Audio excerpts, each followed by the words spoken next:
Abakunzi ba Izere Media TV turabasuhuje nkuko bisanzwe, nizere ko mwamaze gukora subscribe, mwasangije video zacu inshuti zanyu, mugomba gukora share, mugaduha comment, tugasangira ibitekerezo ndetse mukatubaza n'ibibazo.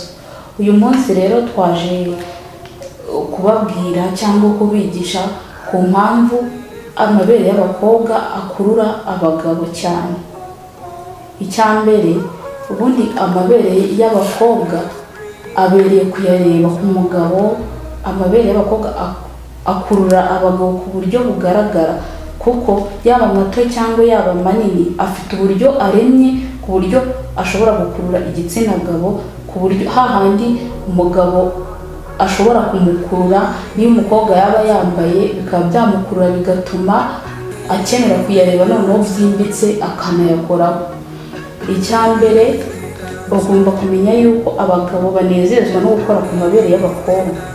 Amabere y'abakobwa yaba manini yaba matoya, umugabo iyo yakozeho bimukurura ibyishimo, hahandi no mu mubiri we bishobora kumuzamurira n'amashanyarazi, akumva amashanyarazi yamufashe, kubera ko iyo yareba bituma akenera gukora imibonano mpuzabitsina. Ni ukuvuga ngo amabere y'abakobwa hari ukuntu aremye. Iyo umugabo ayareba ubwe mu byumviro bye, iyo ayarebye akumva arayakunze, bishobora gutuma muri we yumva ashaka gukora sex. Niyo mpamvu rero bavuga ko amabere ari meza cyane ku bagabo, kuko iyo bayakozeho nabwo birabashimisha. Ikindi mu mabere harimo mbese wavuga ko ari umugabo cyangwa umusore ashobora kuhavukira. Iyo umugabo cyangwa umusore aryamye ku mabere y'abakobwa, yumva atuje muri we, yumva aruhutse. Ni ukuvuga ngo mu buryo bwimbitse, iyo umugabo aryamye mu mabere y'umukobwa, byanze bikunze ahita yumva ashaka gukora imibonano mpuzabitsina.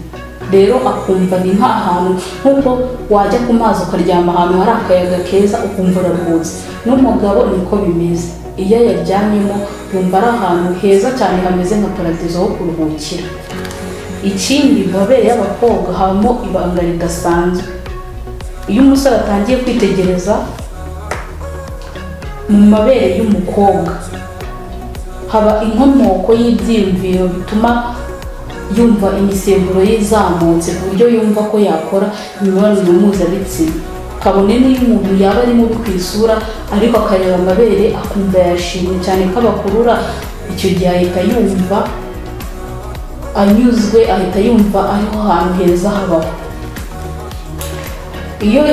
Iyo kandi umugabo yitegereje cyangwa se agakomeza kureba amabere y'umukobwa, nubwo yaba atamwegereye, kabone n'iyo yaba atamwegereye, yumva we ubwe muri we icyifuzo cye ari uko byarangira ageze imbere y'umukobwa akaba yabasha kuyakoraho.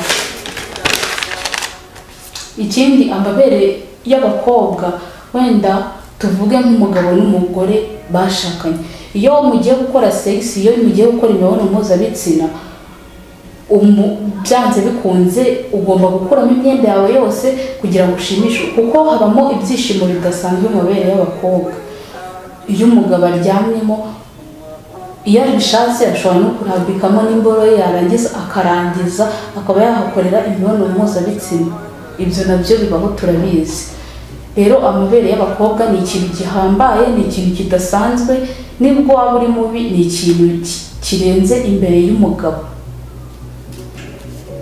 Abakunzi ba Izere Media TV turabasuhuje nkuko bisanzwe, nizere ko mwamaze gukora subscribe, mwasangije video zacu inshuti zanyu, mugomba gukora share, mugaduha comment, tugasangira ibitekerezo ndetse mukatubaza n'ibibazo. Uyu munsi rero twaje kubabwira cyangwa kubigisha ku mpamvu amabere y'abakobwa akurura abagabo cyane.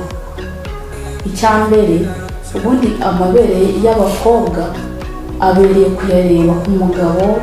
Amabere y'abakobwa akurura abagabo ku buryo bugaragara, kuko yaba mato cyangwa yaba manini afite uburyo aremye ku buryo ashobora gukurura igitsina gabo, ku buryo hahandi umugabo ashobora kumukurura niyo umukobwa yaba yambaye, bikaba byamukurura bigatuma akenera kuyareba noneho byimbitse akanayakoraho. Icya mbere ugomba kumenya yuko abagabo banezezwa no gukora ku mabere y'abakobwa. Amabere y'abakobwa yaba manini yaba matoya, umugabo iyo yakozeho bimukurura ibyishimo, hahandi no mu mubiri we bishobora kumuzamurira n'amashanyarazi, akumva amashanyarazi yamufashe, kubera ko iyo yareba bituma akenera gukora imibonano mpuzabitsina. Ni ukuvuga ngo amabere y'abakobwa hari ukuntu aremye, iyo umugabo ayareba ubwe mu byumviro bye, iyo ayarebye akumva arayakunze, bishobora gutuma muri we yumva ashaka gukora sex. Niyo mpamvu rero bavuga yuko amabere ari meza cyane ku bagabo, kuko iyo bayakozeho nabwo birabashimisha. Ikindi mu mabere harimo mbese wavuga ko ari umugabo cyangwa umusore ashobora kuharuhukira. Iyo umugabo cyangwa umusore aryamye ku mabere y'abakobwa yumva atuje muri we, yumva aruhutse. Ni ukuvuga ngo mu buryo bwimbitse, iyo umugabo aryamye mu mabere y'umukobwa byanze bikunze ahita yumva ashaka gukora imibonano mpuzabitsina. Rero akumva ni nk'ahantu nk'uko wajya ku mazi ukaryama ahantu hari akayaga keza ukumva uraruhutse, n'umugabo niko bimeze. Iyo yaryamyemo yumva ari ahantu heza cyane hameze nka paradizo ho kuruhukira. Ikindi mu mabere y'abakobwa habamo ibanga ridasanzwe. Iyo umusore atangiye kwitegereza mu mabere y'umukobwa, haba inkomoko y'ibyiyumviro bituma yumva imisemburo ye izamutse, ku buryo yumva ko yakora imibonano mpuzabitsina. Kabone n'iyo umuntu yaba ari mubi ku isura, ariko akareba amabere akumva yashimye cyane ko abakurura, icyo gihe ahita yumva anyuzwe, ahita yumva ariho hantu heza habaho. Iyo kandi umugabo yitegereje cyangwa se agakomeza kureba amabere y'umukobwa, nubwo yaba atamwegereye, kabone n'iyo yaba atamwegereye, yumva we ubwe muri we icyifuzo cye ari uko byarangira ageze imbere y'umukobwa akaba yabasha kuyakoraho. Ikindi amabere y'abakobwa, wenda tuvuge nk'umugabo n'umugore bashakanye, iyo mugiye gukora sex, iyo mugiye gukora imibonano mpuzabitsina, byanze bikunze ugomba gukuramo imyenda yawe yose kugira ngo ushimishe, kuko habamo ibyishimo bidasanzwe mu mabere y'abakobwa. Iyo umugabo aryamyemo, iyo abishatse ashobora no kurambikamo n'imboro ye, yarangiza akarangiza akaba yahakorera imibonano mpuzabitsina. Ibyo nabyo bibaho, turabizi. Rero amabere y'abakobwa ni ikintu gihambaye, ni ikintu kidasanzwe, nibwo waba uri mubi ni ikintu kirenze imbere y'umugabo.